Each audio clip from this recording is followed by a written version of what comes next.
things happen and you decide whether or not you're going to use them as an opportunity for growth or not. And so that moment was actually an opportunity that they sat in the stands and they watched the meet the next day and were like, wow, we can be here. Like, we can do this.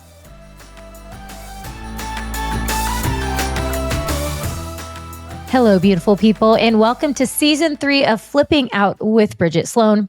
I'm your host, Bridget Sloan, and this season we are talking all things NCAA gymnastics, from the athletes to the coaches to the insiders who make it all happen. And for today's guest, Liz Crandall-Howell. Liz Crandall-Howell, welcome. Welcome to the Flipping Out podcast. Well, thank you. It's good to be here. We are very excited for you to be here. I was telling you before we got started that we've known each other for a very long time. Yes. Since your very early elite days. Dark times when I had slick back hair, no makeup, leotards were dark. And I remember it was you, Jen. It's kind of interesting that it was you, Jenny Rowland, and there was three of you pulled me aside and were like, it's time to spruce you up a little. I don't know if you were aware of what you did when you did that, but here we are. So I need to thank you right now because you helped shape who I became as an athlete. I don't know if Jenny would appreciate what I did in college with her, but that was because of you guys. Well, it was about making you comfortable enough to show who you are to the crowd. That's part of performance, that you have to be comfortable with who you are to let people see it. I mean, I was a very shy, odd gal back in the day. And then I really blossomed and look, here we are. But I love having obviously every guest on this podcast, but I love having guests that I really get to do a deep dive. And you are a gymnastics. I mean, you've got gymnastics in your blood. It runs deep in your veins. You were an athlete. You were a 7-time national team member. And correct me if I'm wrong, but there was a moment in your gymnastics career that was kind of the switch of you didn't make the World Championships. Which I can empathize with you. That was also my switch. That was when it turned on for me also. But it was the 1991 World Championships that you were an alternate for. Mm-hmm. I want you to just talk about what that looked like for you as an athlete and how it kind of shaped who you are today. Because Liz, you are without a doubt one of the best college coaches in my eyes because you have such an understanding of the athletes and you can just, and it probably does, it is because I've known you for so long, but you have just this presence that athletes just kind of, they flock to you. Like you just kind of absorb their energy and they absorb yours. And anyway, yeah. So talk to me about that moment. So I would say that my process through that switch was like a dimmer getting brighter. It wasn't like a light switch. It wasn't like, oh my gosh, this is going to change everything. I think that I doubted myself so deeply from the experiences in that year and then leading into the 92 Olympic year as well. And I had, I moved away from home to train when I was 12. I come from a big family. There are 7 children in my family and my parents couldn't move with me. So I moved away from home and I lived with another family. And everything about the sacrifices and, being away from my family being away from me too. Like that's a piece, like your siblings don't get to have that time growing up with you either. But it was like everything that was a struggle was going to be worthwhile if I got this outcome, if I won this meet, if I got this score, if I was on this team, then and only then would it be okay or somehow validated all the sacrifices that we made as a family for that to happen. And so when those things didn't happen, like first the alternate in 91 and then not making the Olympic team in 92, I went through this very dark period of failure, like just this like very big weight of how I had failed everyone.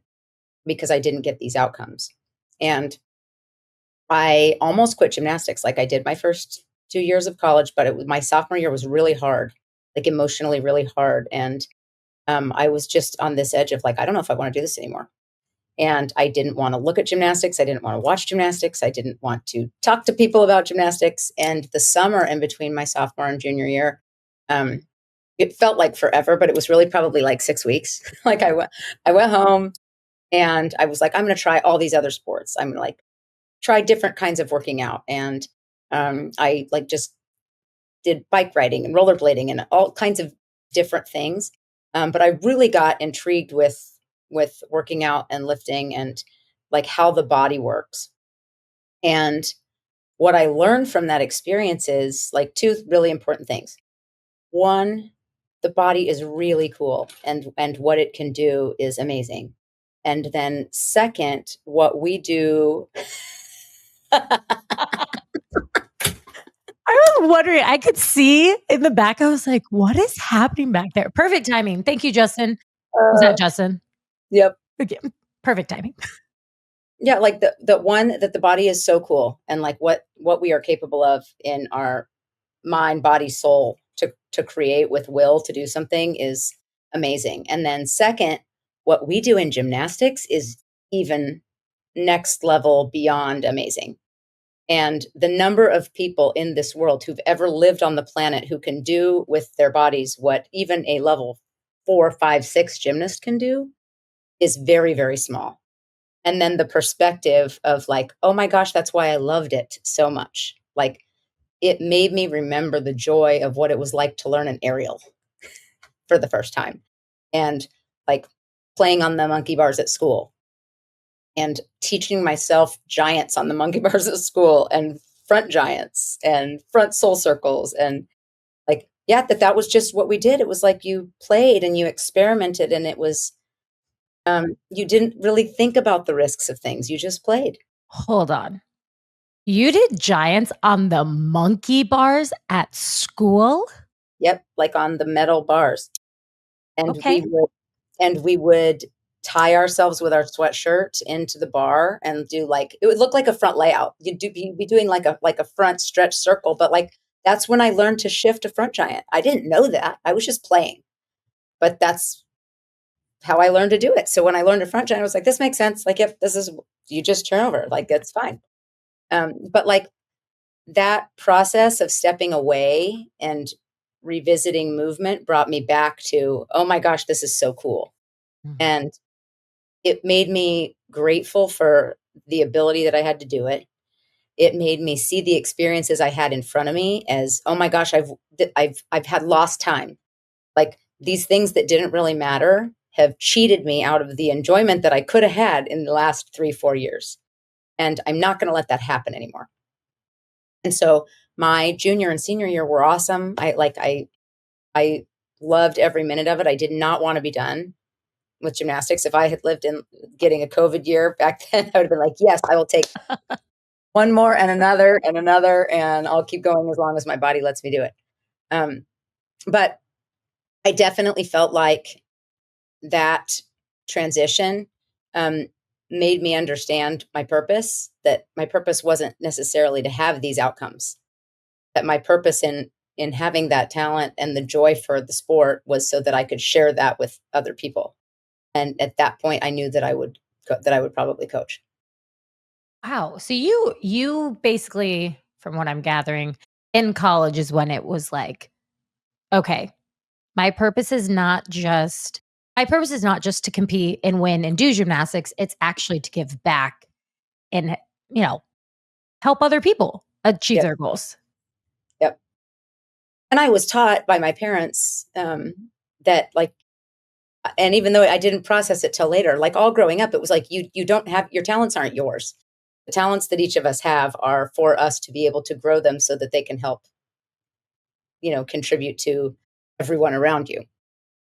And so like I just found my way. Like I think I had lost my way because I was too trapped in the outcome.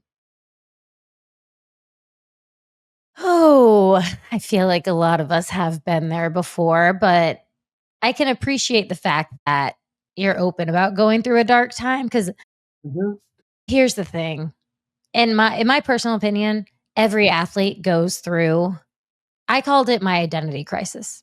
I didn't know who I was. I didn't know how to operate and do life without gymnastics, Mhm. and it's very scary. It's very scary, and, being able to navigate now, again, now that I'm way removed from that situation and that feeling, I can appreciate it, 'cause I'm like, "Wow, I actually was able to," just like you. I started doing all these different workouts. I started, I didn't wanna talk about gymnastics. Gosh, I was the exact same. I didn't wanna talk about it. I didn't want, like, anytime someone brought it up, it was just, like, a downer for me, 'cause I was like, "I have talked about gymnastics for the last 20 years." That's all anybody's wanted to know about me. That like, Yep. and that is a piece that you go through is you're like, wow, but like I have all of these other parts of my identity too. And actually, all of those other parts of my identity helped me do well in gymnastics. It Yep. wasn't the other way around. Very true. Very true. So so you are going through college, you realize you wanna be a coach. Mhm. Where I guess I wanna know more a little bit more about just that feeling, because how there are so many athletes these days, especially in the gymnastics world, that are going into coaching. Mhm. Well, I knew, I mean, before I'd even gone through this process, I was always someone who asked coaches from the time I was little, all the way through my whole gymnastics. I asked a ton of questions. I needed to know the science of why it worked. And sometimes I think I drove my coaches crazy. I know that I drove Stormy a little bit crazy because I just like I wasn't questioning him. I was questioning the how and the why. Not like why do I have to, but like why does that work? And that's something that drove that curiosity was always there. And when I was in college, I did the choreography for our team most of my whole time through college. And I would coach my teammates. Like it was an environment that um, our college coaches were totally fine with and encouraged. Hey, can you go help her on this release? Like go stand over here, see what you see, and encourage us to be, students of our sport that way. And they did that with me, I think, a lot because they already knew that I had that eye and the ability to see things and break them down. I've always been able to see things in slow motion. And I didn't really know that that was anything different until I was with other people who were like, how do you see that? I don't know. um, but I think that that's, as an athlete, that's why I learned things. I mean, I came from a very small gymnastics club that was we had our equipment set up in a cafeteria and it would get put away. I actually learned my first double back on floor into a corner that had a fireplace in the corner. Okay. And that was just the way it was. But the way that I would learn is I would watch videos. I had all of the old, like Russian and Romanian gymnastics videos that every time there was a meet on television, we'd record it on VHS and I would just watch them and watch them and watch them and try and copy what they were doing. And so that piece of it was like in me from a very, very young age. I love that you were able to I was a very visual learner with gymnastics. I didn't need you to tell me how to do it. I need you to show me. If I could watch it, I could figure out how to do it. And again, similar, I had no idea that was rare. I thought everybody learned like that. Right. I was like, well, if I'm learning like this, obviously other people are learning like Obviously, that's this. how learning works. That is not the case. That is not the case. Yeah. And to be honest, Liz, that's why you are the coach that you are, because you have an understanding. You probably can speak to your athletes in a different way and allow them to learn instead of just one way or there. In gymnastics, in most sports, it is not one way or the highway. Like, No. And I would say that that's one of the reasons that Justin and I worked so well together from the first time we started coaching together is that we were both pretty relentless about finding a way that's going to work for any particular athlete. And we won't give up until we find a way that is going to help them. And it might mean that we're trying super unconventional things. It might mean trying something that I've traditionally felt like, yeah, that's not going to work, or that's not a technique I love. Like, if it's going to work for you, who cares? Yeah. We're going to try this way. And we're really communicative with them about, okay, I'm going to try something totally different. Just trust me. Not sure if it'll work. Like, being willing to say, I'm not sure if it's going to work, but we're going to try, because my theory is it might work because of A, B, and C. And if it doesn't, we'll try something else. Love it. I love it. So when did you get into judging? Because are you still a brevet judge? Yes, I actually have to You go, girl. go take my test here soon, right after nationals. But I started judging. So Kathy Kelly, who used to be the women's program director, was in that position for most of my national team years. Okay. And she always knew that I had a mind for understanding things in that kind of detail. And she was on me to judge even before I went to college. She's like, you're going to get done and then you're going to test. And she, every time I'd see her, she'd be like, okay, so in this year, you're going to test, right? And so I graduated college in 97. And the next time that I could test, the next quad was 2000. So I tested in that quad, and I've been judging ever since. Do you love judging, or is it? I never asked a judge that. Do you actually like judging? I think it's super interesting. It's like judging elite, especially, it's incredibly challenging. So it's good for your brain. But it's like a math problem almost. And being able to use routine construction to make the code work to your advantage is a science. Like, it's super cool. And having the judging piece of it definitely changes the way that I coach, for sure. And you have to be able to make decisions that you're measuring, like risk versus reward, based on the deductions that are available. But the judging part of it allows me to dive deeper into that information. And so I think that it definitely helps me see things in a different perspective that I wouldn't have if I wasn't judging. And then it's allowed me as well. Like, I love competition at the highest level. I like, people who are constantly, whether it's in gymnastics or judging or basketball or any kind of sport or math. Like, I like people who are pushing the boundaries to become the best that's ever been at whatever, like, what is possible. And I think that judging allows me to stay connected to that at the elite level. And I also feel very strongly that those of us who are judging, who have the perspective of being the athlete, I think that there's a lot of value in that too. And I think that what people should know that they might not always know is that every time when a judge is sitting in a chair, they want you to do your best. Like, there is not a time that somebody gets up and I've saluted them to do a routine that I'm not going like, oh my gosh, please just do your best routine right now. Like, that's what we want for them. We want for every athlete to have their best performance and make our job easy to be able to reward them and give them that evaluation. And I think that that's one thing with young athletes that I think about, like, making them comfortable with judges, because they think, oh my gosh, it's the judges, and they get so nervous. And I'm like, they're on your side. Most of the people sitting there, they want you to do your best. I'm happy that you said that, because I remember I was terrified of judges for no reason. By the way, there was no reason for me to be scared of judges. And I actually had to thank a judge one time. My mom forced me to thank her because she gave me a 9.8. And my mom literally was like, you need to go thank that judge. She gave you a 9.8. Now I'm thinking about it and I'm like, Mom, I earned the 9.8. I earned that 9.8. Thank you very much. But Mary doesn't know a lot about gymnastics. So, she was way too nice. She was like, you need to go thank her. And I did. She was teaching you manners. Oh, gratitude. So very much so. Okay. So with judging, and now, there's a lot going on with judging in the NCAA. But before we get into that, I do want to allow you to talk about your experience at Cal?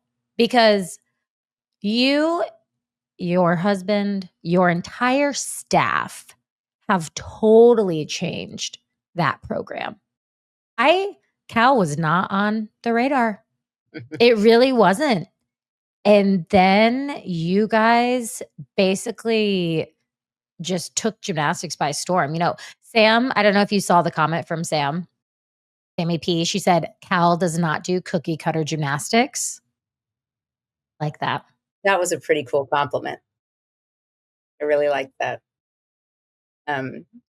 Like what's fun about that? Like you want to do things that are new, and like you want to be able to have each athlete be able to express their identity. I a long time ago had a coach refer to that like uniqueness as every athlete has to have, like they all have a flower.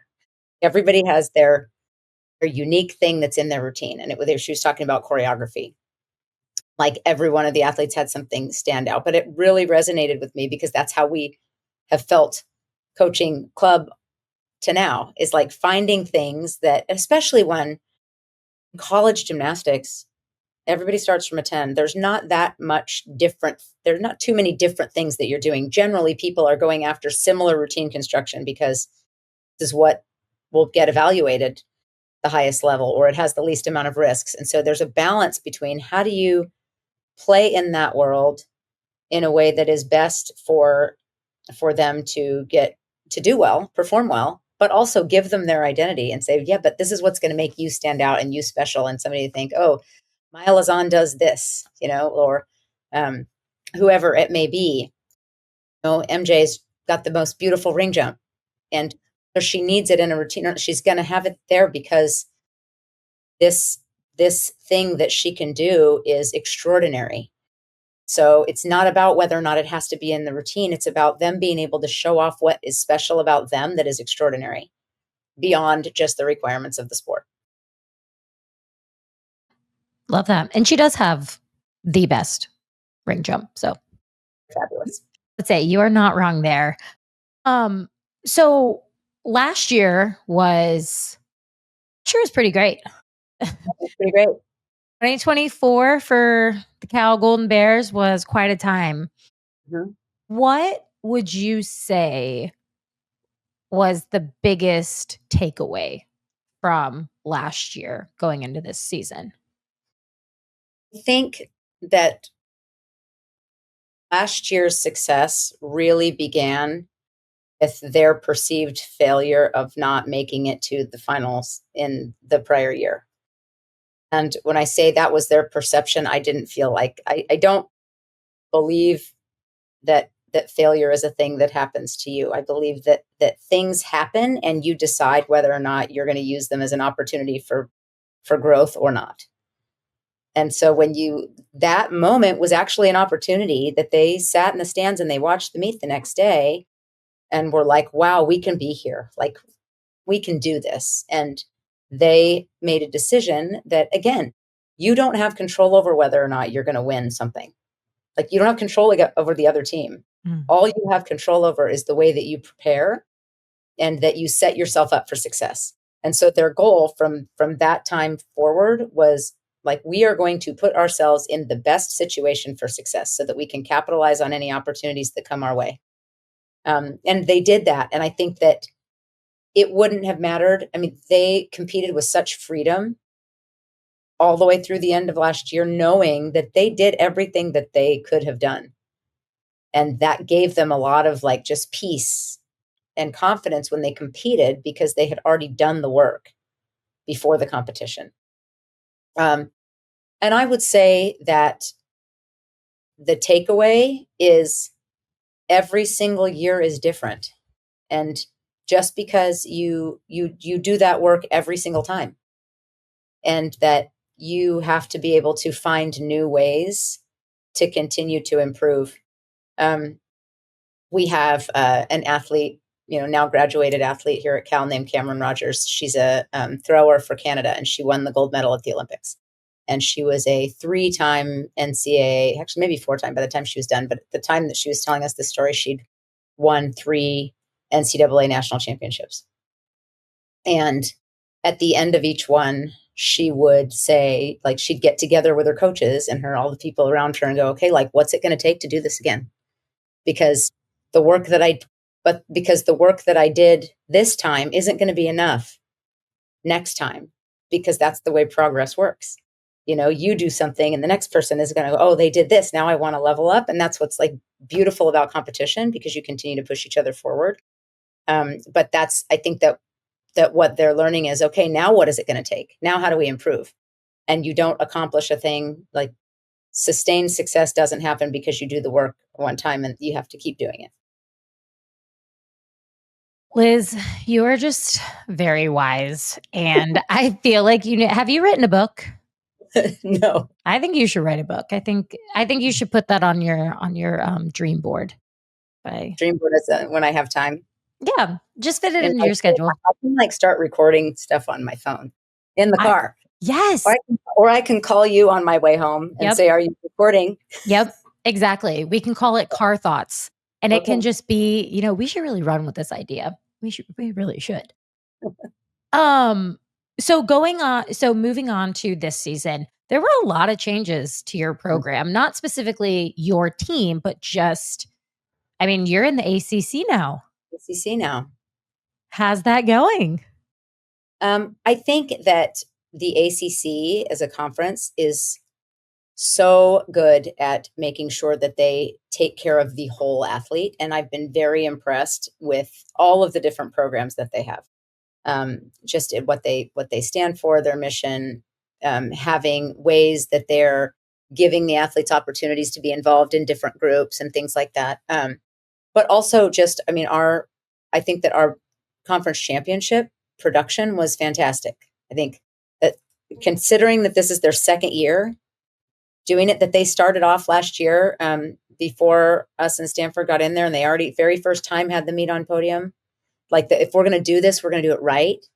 And we want it to be the best. And I think that's been something that's been really impressive. Everyone that we deal with at the ACC is fantastic. Like just professional and positive and, care about each person personally. And you think that they're like such a large conference that would be difficult, but they're doing it. And, like making phone calls and telling you, like congratulating you when things go well. And that's like that personal touch to things has been really impressive. The travel everyone asks us about, like how are we going to manage this travel? And there's a couple things with gymnastics that are unique. We're not the same as a softball team or a baseball team that's competing, 3-4 games in a weekend or in a week. Or even basketball teams that play and then like they play a Thursday, have the day off, and then play again the next day. That only happens when we're in, conference season and championship season. And so the once a week is a little easier, I would say, in gymnastics than it is in some other sports. And then one of the other things that's been great about the ACC is that we can fulfill our dual meet responsibilities at quad meets. And so that was one of the things that we fought for from the very beginning is, okay, can we maybe, not only do we want to maybe lighten the travel by doing this, but we also wanted to be able to have the time to get in some of these larger meets and maintain strength of schedule and expose all of the teams in the conference to all the teams in the other conferences.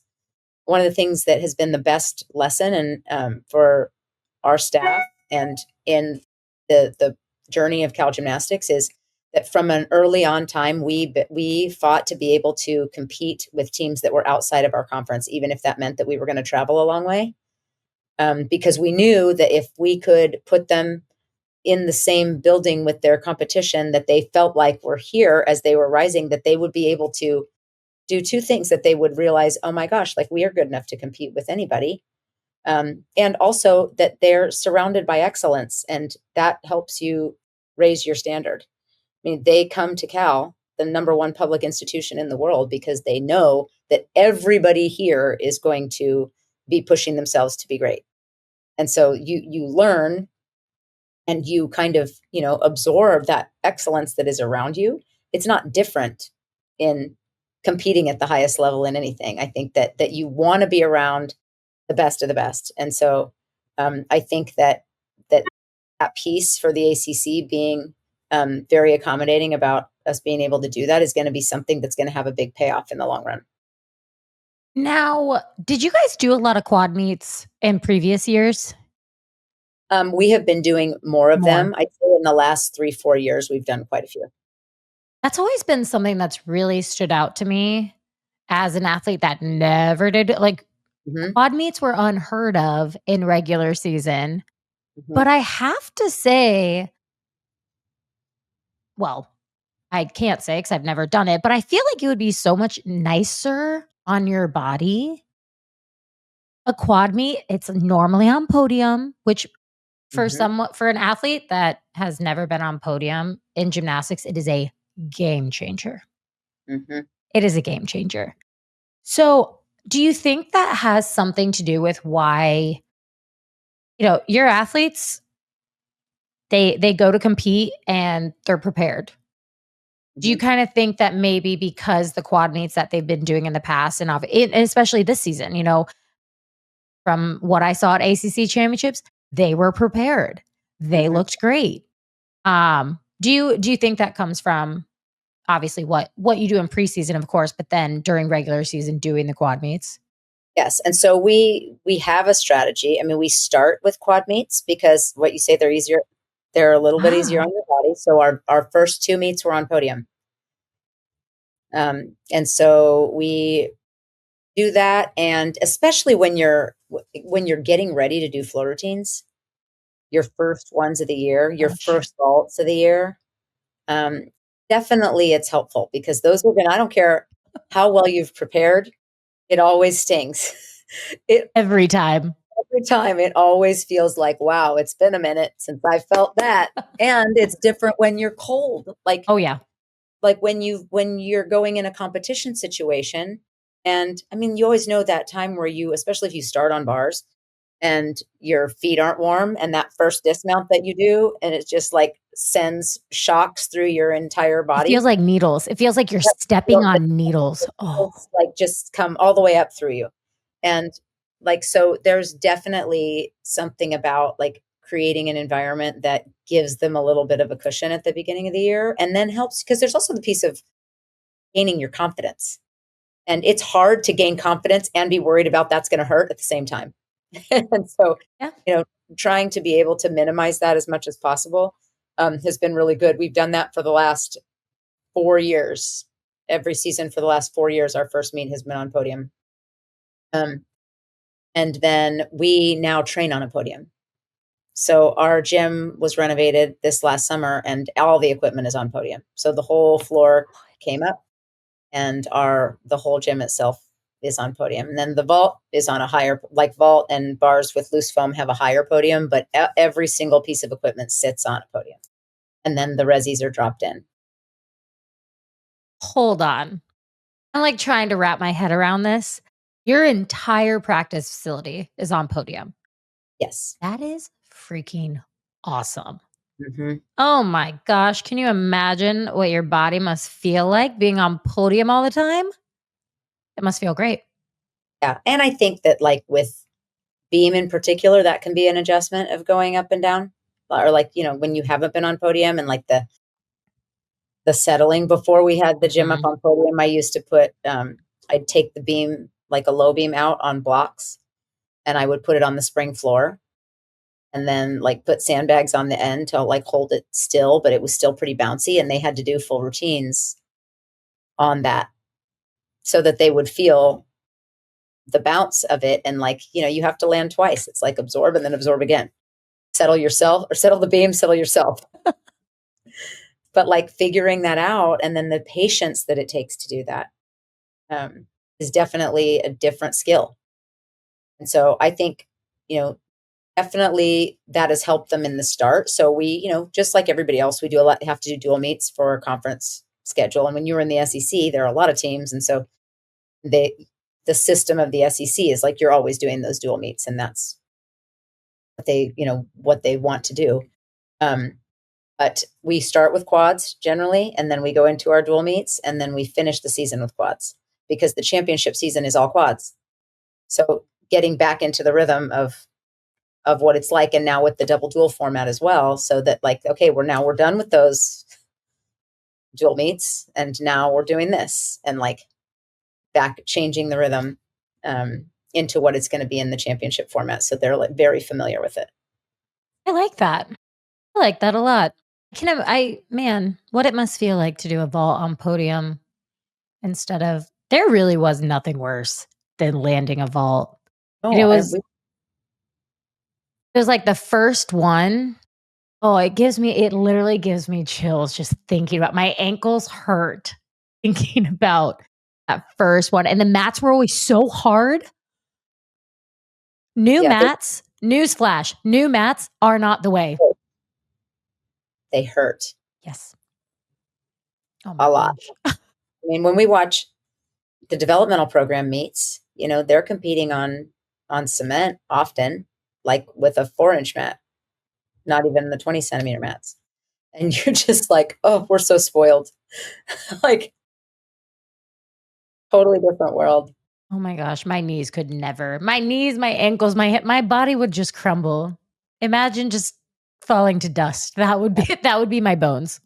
Well, and then I think about, people as we're talking about just like what your body can tolerate and handle. And there's so much chatter about 2-pass floor routines and Ooh. and not doing 3 passes. And people, I think, don't really process at this. Well, backtracking at the same time, there's a lot of criticism about all of the increase in injuries, like this many Achilles injuries and this many ACLs, and all of the things that we see as coaches. Like we're always trying to protect the athletes, and we're even with skill selection and construction of routines. Like, what are the things that you can do 15 weeks in a row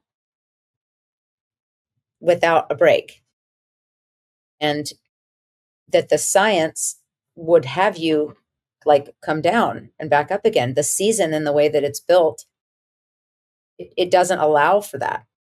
And so one of the ways that you can do it is, you can do it with a 2-pass floor routine. It's a little less on their bodies to do it, but the difficulty is still there.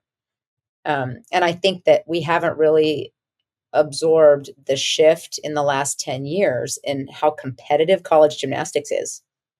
And we will, there's even talk of, shifting the NQS, what that looks like a little bit more going into next year too, and having more meets count.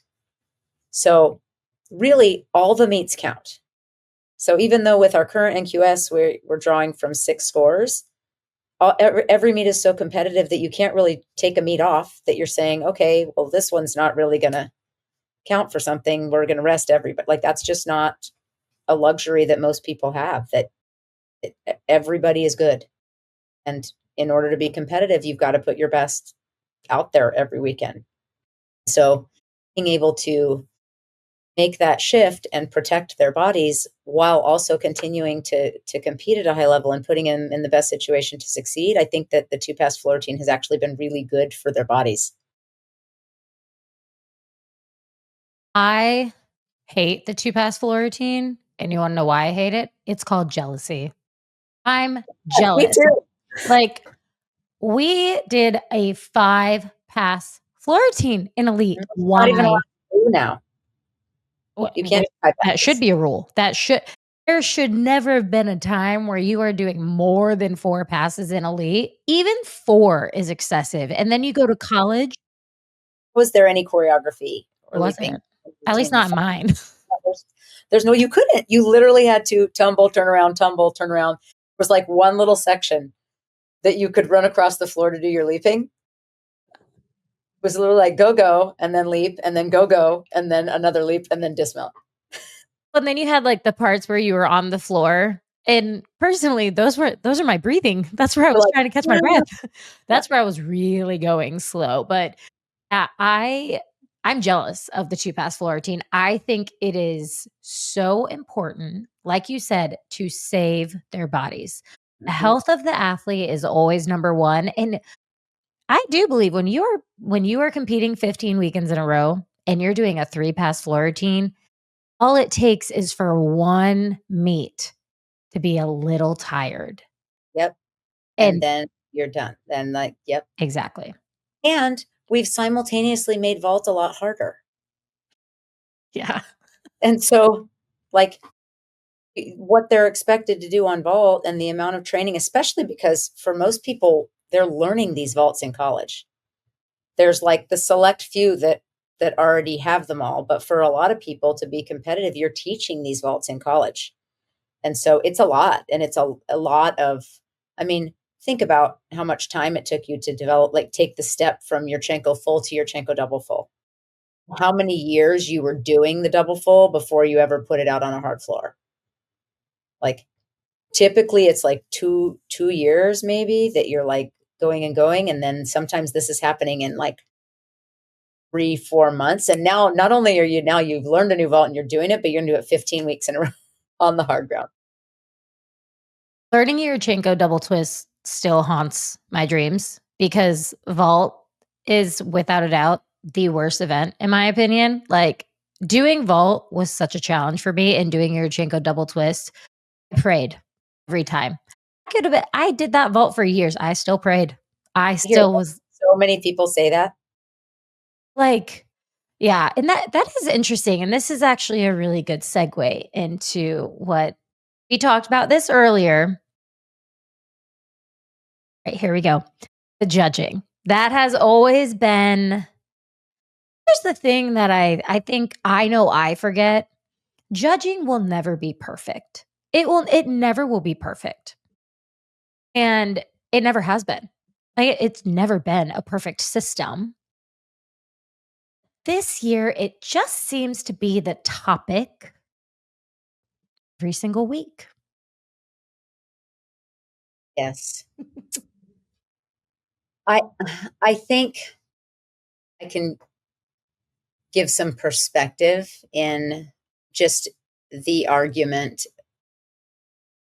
for or against the high scoring versus low scoring. And I think that the problem when everybody is scoring high, if it's too high, it can neutralize the advantage of the truly extraordinary routines because there's not enough separation in something that is really different, is really special. That doesn't mean that the other ones aren't great, but like having room for truly extraordinary, I think is important. Um, on the flip side of that, when we overcorrect and go all the way to now judging is going to be really low and feeling like we're putting almost a negative light upon a high score just because it's a high score instead of realizing, well, yeah, I made space because this routine was truly extraordinary. And so being able to have a meet that has tens through to 9 fours, like if that's what it is, it's the shifting of either we're all high or we're all low that I think is what creates the lack of separation and then is confusing for a fan and for the athletes themselves is because there's not enough separation in the different types of quality across the board. So I think that we need to be careful in moving one way or the other. And being able to, I like the collaboration of routine summaries. Actually, there's not a single meet that I don't turn in all 6 that I'm allowed. And even this weekend on a 4-judge panel, there were routines. And like, I think that there's a little bit of a thought process around that people are only turning in routine summaries because they're mad at the judge's score. I turned in routine summaries for scores this weekend that I thought might have been too high. Like there were some that I thought were too low, but I'm curious. And so, or that were right on even, but I felt like it's a 4-judge panel. It's my last opportunity to get information. I'm going to turn them in. Like it wasn't about the score. It was about the opportunity to get feedback.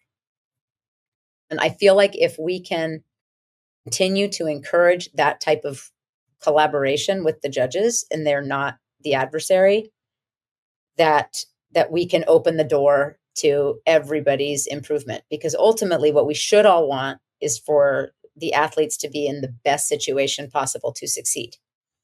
And we need to be able to appreciate things that they're doing, above and beyond the requirement. I think back to long, long ago, before your time of elite, when we had ROV, and the originality and virtuosity was about doing things, even a basic skill, to the very top extreme level that it could be done. Go back and you watch like the old elite compulsories and how absolutely beautiful that gymnastics was. And it's like you're watching everybody do the same routine, not that different than outside of the general similar construction of college routines, but like just being able to be mesmerized with the ways that people made it their own. They took a routine that everybody was doing the same, but they would find a way to put their flower, like their special piece. Like, this is going to be mine. This is my signature. I'm going to flare this arm, or I'm going to lift my foot up, my head up at a certain time that just accented whatever it was that they were doing. And we have to have a place for that that rewards that kind of execution. Very well said. Well said. I think so tough. I mean, as you know, it's subjective. You've got judges that are judging you. At the end of the day, it's judges that are judging you. But I think it's just interesting. I will die on this hill when I say that it will never be perfect, never be a perfect system. There is a way to balance the system.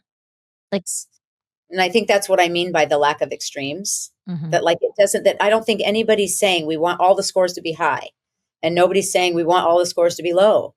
Like, we want a space for everybody to be evaluated and ranked appropriately.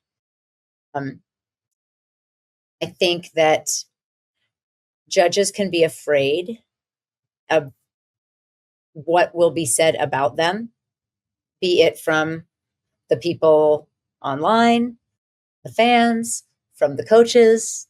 That changes what they know sometimes that maybe they should be doing. And what we should never, I feel like I'm not in support of an environment where they don't feel like they can just make the decision that they feel is right.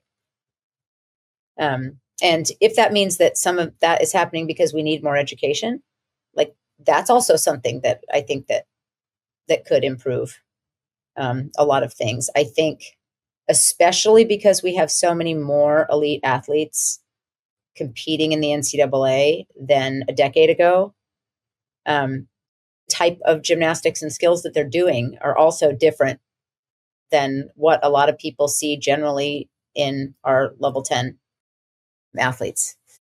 So those has to be a little bit more, I think, education around some of the things that they do. I mean, it's just even like things like on vault, a handspring pike front half and a Yurchenko double full and a layout Kazamatsu are not going to have the same distance when done perfectly.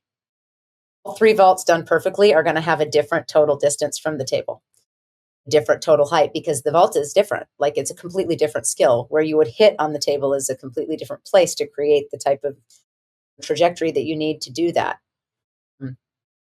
Those are all just like really thinking about how to create what is optimal for all the different skills that there are. And in order to do that, you have to see them. You have to see them and see them a lot.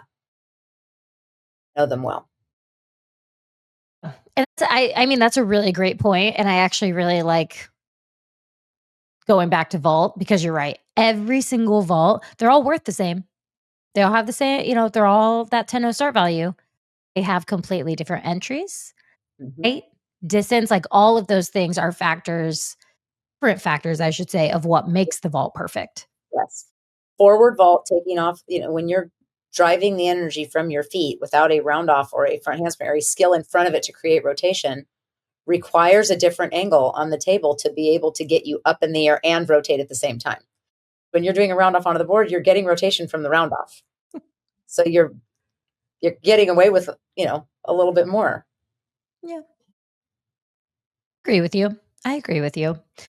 Why I Um, ankles because it made me, think that I had some power. right? It was an illegal. Yurchenkos, that they were, I think they made us believe we had power, and then, oh my gosh, did you do a souk? I had to do a souk. Horrible. I Ho learned a souk. Yeah, I learned a hands. We had a handspring full as a compulsory vault. Ooh, Then I did a souk. I did a cause. you're a bag of tricks over there with your vaults. I did a Yurchenko full most of my elite life, Okay. but my second vault was cause. Think one of the best moments of my entire gymnastics career was moving from a souk to a Yurchenko. Yep. Like, it definitely changed my life. I still Oh, had to yeah. do it, but no, it was like, "Oh, this is magic." So, I normally ask all of my guests, what would you tell your younger self? I think you have a little different perspective as a coach, as a judge, as an athlete, as a mom. W- Yes. What what is something that you want your athletes to take away after their 4 years, 5 years, whatever it might be, when they graduate? What do you hope that they can take away from their time at Cal with you? Um, Hope that they are brave enough to take risks, to and understand that having things not go well doesn't make it a mistake. It makes it an opportunity. And that if you're not making mistakes, you're probably not trying hard enough. That taking those risks and falling down is the only way that we grow. And I hope that they take away the mindset that they have within them to manage anything that they want, anything that they set their mind to. Um, that because they know that they'll be willing to go for things that sometimes might seem scary, that the nerves and the fear, are things that show you that you care. They're not something to be worried about. That like the butterflies and the excitement are one of the things in gymnastics that like I miss the most. That like being able to care so much and have invested so much in something that you have that worry and that like excitement in you. That's not well, many people in this world never get a chance to feel that. And that pressure is a privilege. That wraps up today's episode. I hope you all enjoyed it. Be sure to tune in each week because we'll be dropping new episodes from the amazing guests that I have lined up for you. I'm your host, Bridget Sloan, and this is season 3 of Flipping Out with Bridget Sloan. Please make sure to like and subscribe wherever you listen to podcasts. I hope you all have an amazing rest of your day. Let's make some good life choices out there, and don't forget to be awesome. Bye, guys.